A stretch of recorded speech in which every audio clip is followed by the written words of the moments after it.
Shell chart logic எப்படி work ஆகுதுன்னு தெரிஞ்சுக்கணுங்களா? ரொம்ப சிம்பிளான லாஜிக் தான். இப்போ பார்த்தீங்கன்னா ஷெல் சார்ட்டுங்கிறது இன்சர்ஷன் சார்ட்டோட ஒரு ஜென்ரலைஸ்டு ஃபார்ம் தான். ஸோ ஷெல் சார்ட்டில் வந்து பார்த்தீங்கன்னா கேப் பேஸ் பண்ணி நம்ம வந்து சார்ட் பண்ணிக்கிட்டே இருப்போம். ஃபார் எக்ஸாம்பிள் இப்போ கேப்போட வேல்யூ ஃபஸ்ட்டு எப்படி கன்சிடர் பண்ணுவோம் அப்படின்னா என்னோட வேல்யூ இருக்கு இல்லையா, ஸோ அதை வந்து டிவைடட் பை 2 அந்த மாதிரி பண்ணோன்னா n divide by 2 8 divide by 2 4 கிடைக்கும்.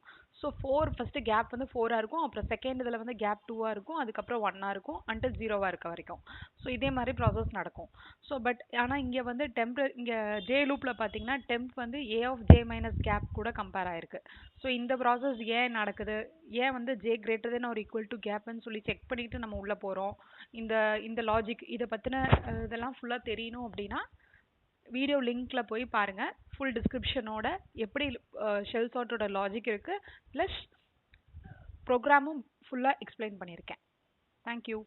வீடியோ பிடிச்சிருந்ததுன்னா லைக் பண்ணி சப்ஸ்கிரைப் பண்ணுங்க.